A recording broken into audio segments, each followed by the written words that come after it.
Love, that four-letter word, love. How many volumes have been written about this? Everybody needs love, and yet it remains so elusive. Best-selling books continue to sell because no one's mastered it.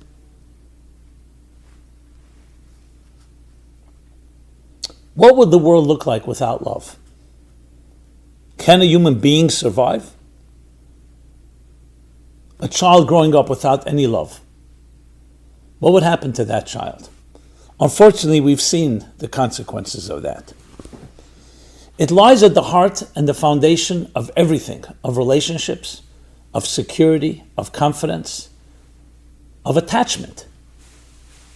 For 9 months, every one of us spent in our mother's womb. That's an embrace. We develop a connection, attachment, a love. So many ways you can say love is the essence of attachment. But it's more than attachment. It's not just two things connecting. It's being nurtured by that connection. Like being submerged in water, where you're completely surrounded. And that creates a certain calm, a certain confidence, a certain sense of belonging. And the lack thereof is what we call attachment disorder. Indeed, in Hebrew, the word for love, ahava, is the same gematria, the same numerical equivalent as the word for echad, unity, connection, attachment. And yet, love remains so difficult to attain. As the cliche goes, you can't live without it, and you can live with it. Look how much pain is caused by people who are in love. One day, people are in love, they're inseparable. A little while later, they're fighting an ugly war in a divorce court. So let's talk about this most important of topics. And what can we learn about it from, yes, the mystics? Thousands of year old formula, time-tested formula, that is relevant today more than ever in helping us build healthy, sustainable relationships. Perhaps a good way to begin is by thinking of it from a biological perspective. The conventional, if you can call it such, the most prevalent theory about love is an evolutionary biological theory. I like to call it the Darwinian Freudian model. And Darwin as in social Darwinism, social evolution. And that is the concept that it's a need, just like any other need. Biology teaches us that life, survival of the fittest, natural selection, is based on whatever is going to perpetuate the species. Whatever works best, that's what the species will gravitate to. The most important cardinal rule in all existence is perpetuating yourself. Because if you die out, the species dies out, it's all over. Now, no one's been able to explain why perpetuation itself is important. Why can't things just die? I mean, millions of species have died out according to these theories. And yet it seems to be an important, and maybe the most important thing, perpetuation of the species. This defines the sexual behavior of the female, of the male. I mean, books and books and books continue to be written on this topic. And as such, the way nature has made it, in order to have the gene pool to continue to go through changes, contributions of each different DNA strands. So you have the male and the female component in all species.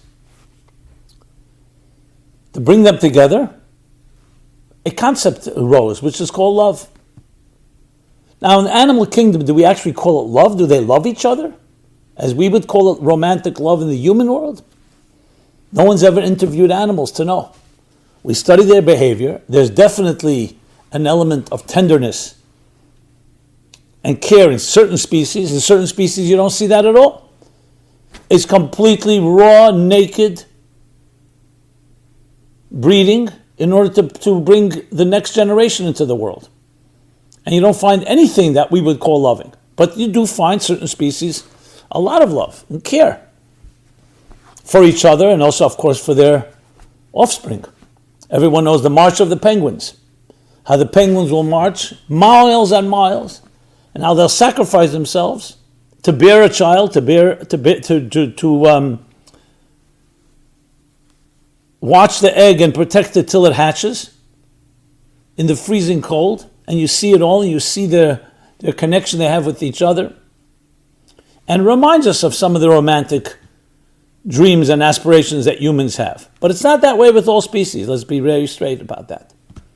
So the argument would be that certain species have evolved because that's part of also to create the best offspring would be good if the parents get along with each other or even love each other to some extent. But there are many species where they just breed, they never see each other again. And they will actually find other partners because that's best for the perpetuation of the species. So in that sense, love is simply an accessory. Someone may not even call it love. Read Schopenhauer on this, and it's quite chilling. That's just a biological trick to bring a male and female together so there's an attraction. But the attraction is only a trick of nature because you need them to breed. Nothing very romantic about that.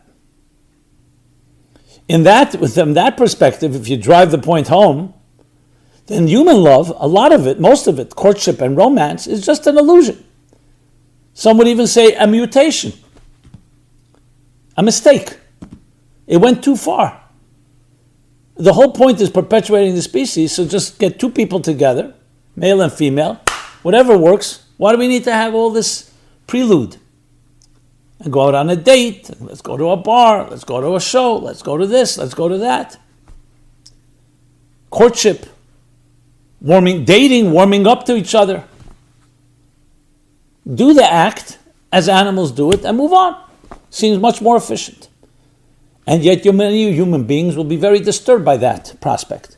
What do you mean? I want to be cared for. I want to care.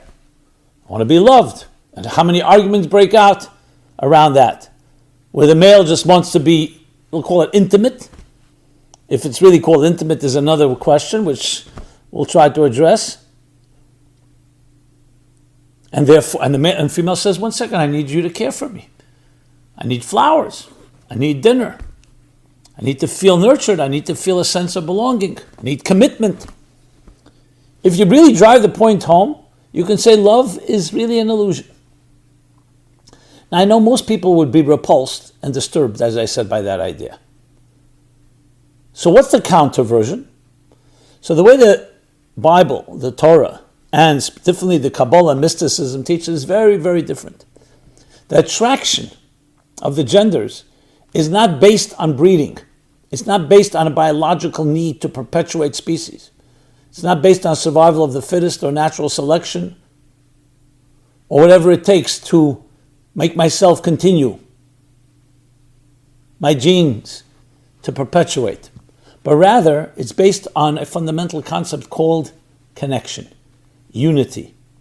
The way the Bible puts it is, God said, I will create a human being in my image, in the divine image, a transcendent divine entity. And how will I do it? Through male and female. Two partners, two halves of one whole. And indeed, the first creature was an androgynous one. Separated then to male and female, and that's why they're drawn to each other. So it's really about connecting to something greater than the sum of the parts. It is about attachment and connection. Think of it that way. If love is simply about breeding and bringing life into this world, then you can say, you know what? Attachment is not that important. But we know today psychologically, we all know how attachment is important. When children are ripped away from their parents, God forbid, young age, the studies have been done, adopted children, children who lost parents, who never met their mother. It has dramatic effect, much more than we ever could have imagined. You think a child is passive, almost inanimate, has no feelings, a little newborn child, what would it know? But it does know. Just as it knows that for 9 months its psyche was saturated with the connection that it had through the umbilical cord with its mother, but more than the umbilical cord, being completely submerged in the embryonic fluids, feeding, drinking, breathing what the child's mother is eating, breathing, and drinking. And more than that, it's part of the mother's being. The mother's attitudes, psyche shapes that child. And that's not for a day, it's for 9 months. And the connection continues when we're born. Even after the umbilical cord physically is severed, there's still the connection. Besides the physical dependency, there's the emotional dependency. And today, more and more is being discovered how those early stages of life will shape the child forever. Our very self-confidence is built on that connection. Think of a bird without a nest. What would it do to the bird? A human being born in a homeless situation. You never have the confidence, the security. Look at what happens when children are taken away from their homes, or even with their families, move. It has deep impact. Sometimes it needs to be done, but it shouldn't be minimized. That children are simply resilient, they'll figure it out. That's an adult excuse of trying to minimize the effects of their behavior. Divorce is not so bad. No, for a child, they want to know their father's coming home, their mother's coming home, what bed I'm sleeping in. These things shape coordinates that become the constants in our lives that we know we can depend on. When those constants are shaken up, it's like a building without a foundation or a wavering foundation. What do you think will happen? After a while, you stop relying. You feel I don't have security. And you start developing all kinds of mechanisms to compensate for that. And when you get older, you're going to have trust issues and love issues and commitment issues. It's natural. It's normal. Because you haven't given me, I did not receive something that was constant in my life. So love, in that sense, is not just about pleasure. It's not just about sexuality. Not even just about intimacy. It is intimacy. But I mean intimacy, not the act of intimacy, it's the life of intimacy. What is intimacy? It's much more than an act. Intimacy is a state of being. Yes, you feel you belong. You feel that you're wanted. You feel that you're loved. You feel that you deserve love. And the foundations of your life do not waver and shake. And if parents ever do need to move, they have to think about it very much, whether it's worth it. And if they do, how do they compensate to make sure that the children feel secure? We don't understand child psychology well.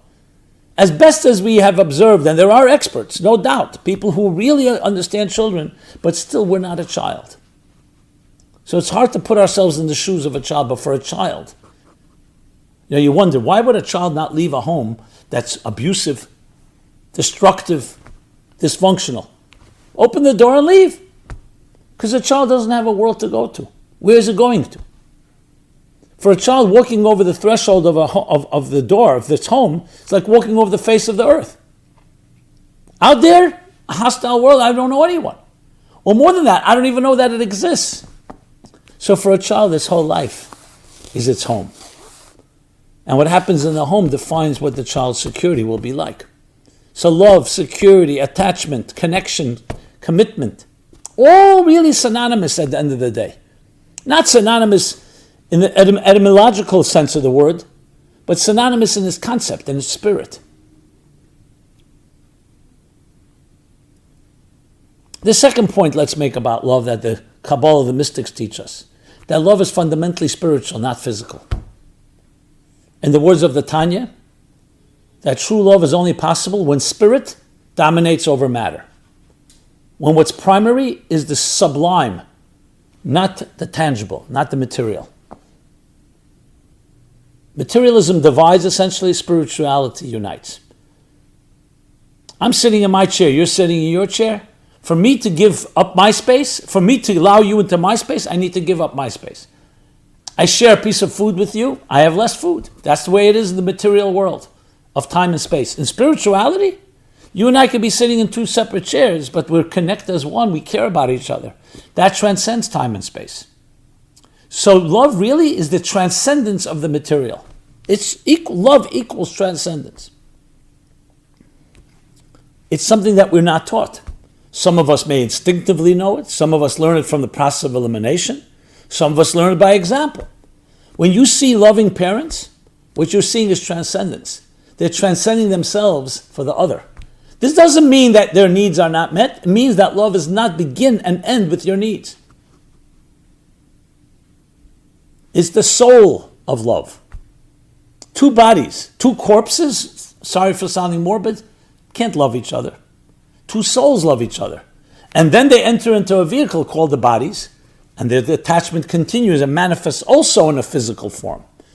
You hug someone that you love, you kiss someone that you love. The love doesn't begin with a hug. The love begins with that we connect on a soulful level. And therefore now I want to hug you. Because I want to also manifest it in a physical way. We're spiritual beings on a physical journey, not physical beings on a spiritual journey. And love is the manifestation of that transcendent connection. The next thing about love, it's a journey. It's a spiritual journey. It's not just you reach love and that's it. To put it in different words, love is not a verb but a noun. Yes, love can be a verb. But its fundamental nature, that it's a state of being. And that state of being is constantly going through a journey. It's the journey of souls intersecting, of souls connecting. It's the journey from fragmentation to unity, from being splintered to being attached and connected. When you add these elements into the picture, or actually replace the ones that you had in your mind about love with these concepts, you get a whole different reality. So I would submit that one of the reasons we fail so much at love, or it's so elusive, is not because we're not capable, because we haven't been taught what is it. What is it that you're aspiring for? You need to know what something is before you can say, I'm driven to get there. If you want to get to north and you decided you got to go south, you're never going to get to north. If you understand that love, the combination of everything I said before, one, that connection, unity. Two, transcendence. Three, the journey, state of being, and the journey. Then you aspire for something very differently. If love is simply to get pleasure for the moment, sexual pleasure or other forms of pleasure, or even love as in companionship, I have someone to go to a party with, I have someone to have a conversation with, beautiful, but it can't begin and end. Or love, it's a need. I'm hungry, I'm thirsty, I need someone to validate me. I need someone to confirm. I need someone to talk to about my feelings. Then love will be, once love is determined by that, then success and failure will be determined by that litmus test, by that barometer. But if love is what I've been describing, a spiritual sense of connection, a transcendence in your life, then it changes everything. Because then success depends on achieving exactly that. Love is not begin and end with needs. It's not what I need, and when I get what I need, fine. Love is a certain element of giving more than receiving. Getting out beyond yourself. Very different than filling up yourself. And when you get beyond yourself, you become more, not less. That's the ultimate irony. So the Kabbalah of love teaches us then what a true relationship is like. It's reciprocal. It's not about me and my needs, you and your needs. And you know what? They intersect like in a business negotiation. You give me what I want, I'll give you what you want. Like I remember asking a fellow who came to see me, and he's telling me about all his complaints about his girlfriend or his spouse. This need is not being met, that need. So I said to him, and what about what you give? He says, well, I give according to what I get. I said, did you ever hear of unconditional love? Oh yeah, of course, beautiful. I'm happy to give unconditional love. If she does A, B, C, D, E, F, G, I'll give her unconditional love.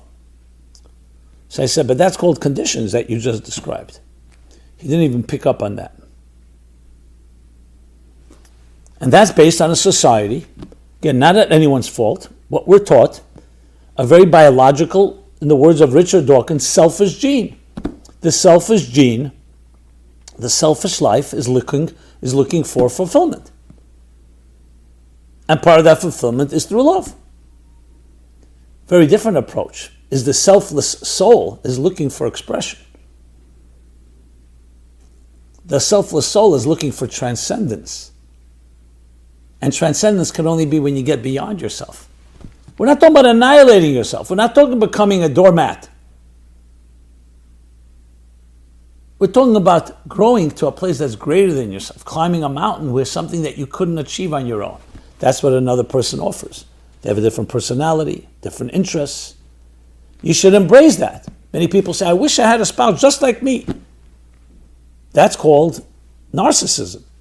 Narcissist fell in love with his own image, with his own reflection in the water. You want more? You want you? Go to a mirror and look at a mirror.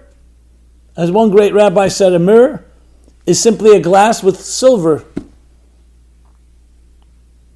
coated with silver out this back. Take a pane of glass where you can see through and see other people, and add money, silver, and you'll end up seeing yourself. Yes, we live in a world where you can look at yourself and you see yourself as the ultimate. Guy goes on a date, he talks about himself for 2 hours, then he turns to the girl and says, okay, enough about me. Now what do you think about me? Basically 2 stages of narcissism. First I talk about myself, now I want to hear what you have to say about me. Did you consider maybe there's something she or he has to say about themselves? 2 different entities coming together, more than the sum of the parts. So it's critical to talk about this because many of us have not gotten this in school or in our education systems or the role modeling that we've had around us. So we're left with default. We're left, what do we pick it up in the media, which altogether is an illusion, in Hollywood, in novels. Some of it is beautiful, beautiful illusions, but they're not based on reality. They're not based on the attachments and commitments that are necessary. A real story would be told of how a child from its youngest age, even in its mother's womb, begins with connection and attachment, and then gets separated. And the separation continues to accelerate or decelerate to the point that the child loses its sense of self, its own dignity, the need to feel that I matter, and then is seeking to reconnect. The story of so many people's lives. Seeking to reattach. And if the attachments are not healthy ones, or attachments that come around are not healthy ones, what happens? We attach to unhealthy behaviors or substances. Because we're craving attachment, we're craving love. We're actually craving transcendence. I've talked to many young men and women, or not so young men and women, who were addicted to all kinds of stuff. Some horrible stuff. Drugs, alcohol, heavy drugs, dangerous ones, sex addictions, gambling addictions, other addictions as well. When you talk to someone in that state, especially when they're driven, it sounds like love. They're in love with it. It's irrational. It's passionate. Nothing can stop you. Sick, like love sickness, it's called. Where you were driven all the way. The only thing is the object of the desire, the object of the addiction, of the temptation, is a destructive one. It's controlling you instead of you controlling it. But it's clearly an act of love. I remember one scene goes back when I was a teenager. So I had a classmate, wonderful person, sensitive, beautiful, beautiful soul. I love talking to him. He's wise, but sensitive. Unfortunately, he fell on bad times. He lost his father, or he'd never known his father, if I recall correctly. I knew his mother, but I remember his father. And he was always somewhat listless, a little lost at sea. And then he got himself into trouble. He started, I remember, gambling. He invited me once to come play poker. I didn't want to go. He started with some drugs, pot, other things. And we remained friendly. But then I remember once meeting him, years later. His eyes were hollow. It was not the person. It was like the person I knew without a soul. Can't say without a soul, but the soul was quite concealed. It was quite dark. He was almost unable to look at me.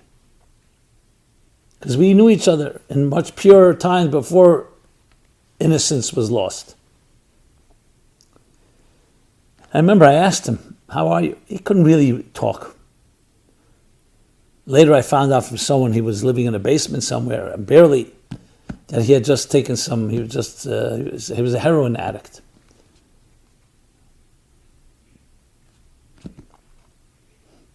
I cry, to be honest. I cry now when I think about it. This beautiful soul, taking rubber bands, tightening his arm to find a vein, after all the veins were already used up, so to speak. That rush, the need for that rush. And when you see it, when you experience it, you see an act of love. However, it's a love completely lost, completely misplaced, completely misdirected. But it's an act of love. Can we channel that passion towards something healthy? Not easy, because once you're addicted, the object, even though it's only the object of the addiction, it's only the object of the desire, but the object becomes so much you feel indispensable to you. How do you separate the object from the love and direct the love to something healthy? It's also in a way easier, as dangerous as it may be. You don't have to deal with another person. You don't have to have a conversation. You don't have to be vulnerable. You can numb that inner part of your pain, and you'll release it through one form of addiction or another. Take sexual addiction. Very similar. They're all acts of love, but misplaced love. The love is going in the wrong place.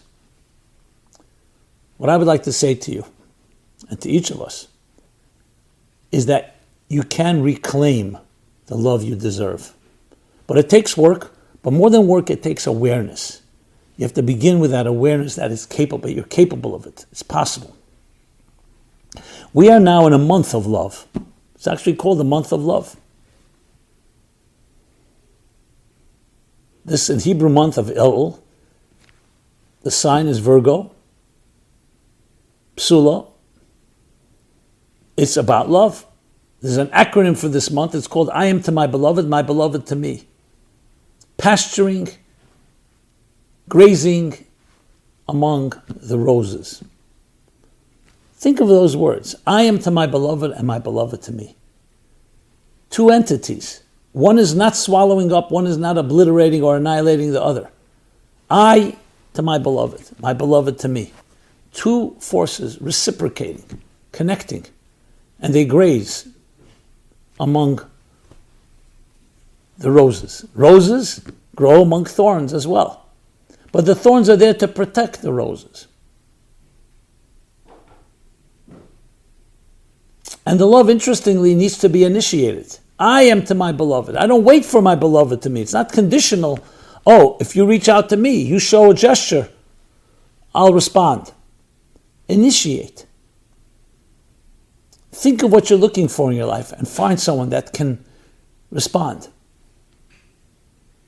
Love is not just what you give. It's the greatest thing you give, who you are. But to give, you need to be very secure to be a giving person. You all know the scene of the Frisco Kid. The train robber is about to jump off. He's taken everybody's jewelry and purses and money. He's about to jump off the train and he tells everybody, remember the lesson in life. It's always better to give than to take. And with that, he jumps off. He's the one that took. Giving is a sign of security. I am secure enough to give. Those that hoard, that have difficulty giving, are those that are insecure. They think if I give, I become less. Those that give know the more I give, the greater I become. So we're now in a special month, a special energy that allows us to access. And I say access because it's not new. It's revisiting a love that you've always had from the moment that you were conceived, from the moment you exist. Your soul is a loving entity. Souls are loving. They're transcendent in their very nature. And they're seeking transcendent partners. I remember writing, after a class, a few people had asked me, I spoke about soulmates. How do you find your soulmate? So if you're interested, go to meaningfullife.com, just write that. You'll find actually a list of signs, a checklist. How do you find your soulmate? How do you identify a soulmate? If you can't find it, just send us an email. I'll be happy to send it to you.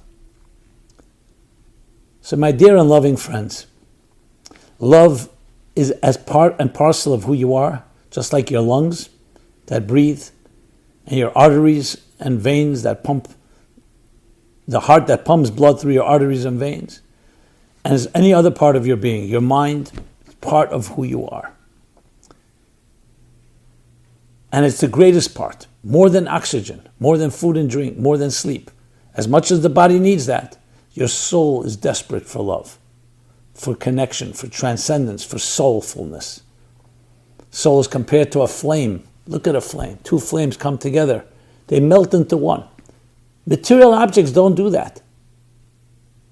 It's something that's soulful, that two things can be absorbed into one. Yes, there are alloys and there are chemical combinations that you can make that, but they ultimately still remain separate entities.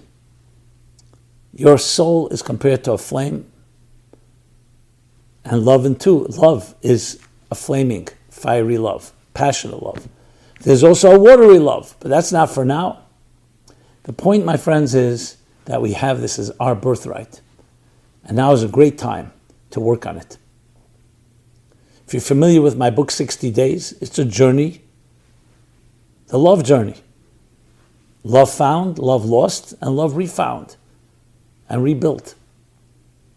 It's a journey to find the connections in our lives, both physical connections, spiritual connections, transcendent connections, that make us more and greater than we can ever be. So I want to bless you and wish upon you to find the love within yourself, that connection, attachment to who you are, your calling, your mission, and by extension, finding your soulmate. Because it's hard to find a soulmate if you don't identify with your own soul. May we be blessed, especially in this month, to achieve that. Check out 60 Days. It's in book form. You can get it in email, a daily email, a podcast. And over the years, it's actually created a following of people doing 60 days together, a daily journey in discovering deeper love as we prepare also for the high holidays, the New Year and renewal. May you have a loving life, a loving week, a loving day. It begins step by step. May this be a beginning, a new way of looking at love, a new way of looking at yourself, a new way of looking at others. Not through the selfish lens of materialism and needs, but through the selfless lens of soul and transcendence. Be blessed. This has been Simon Jacobson, Meaningful Life Center. As the name suggests, that's what we do. We try to bring meaning to people's lives. Or better said, life skills that help you discover your meaning in life, your purpose. Go to meaningfullife.com, where you can find this program and many others, and a full array and menu of options that address topics from A to Z, literally, in different formats. And I'd love to hear from you. Please send suggestions, thoughts, comments, questions, critique. And above all, please share. Loving is about sharing. Let's share with each other. Spread the light. One flame lights another flame ad infinitum without the first flame being diminished. On the contrary, the more flames, the greater all the flames become. And we join together, as different as we are, and create this massive flame that illuminates and warms our environment and the whole world around us. Everyone be well and be blessed. Thank you so much. This program is brought to you by the Meaningful Life Center. Please help us continue our programs. Make even a small contribution at meaningfullife.com/donate.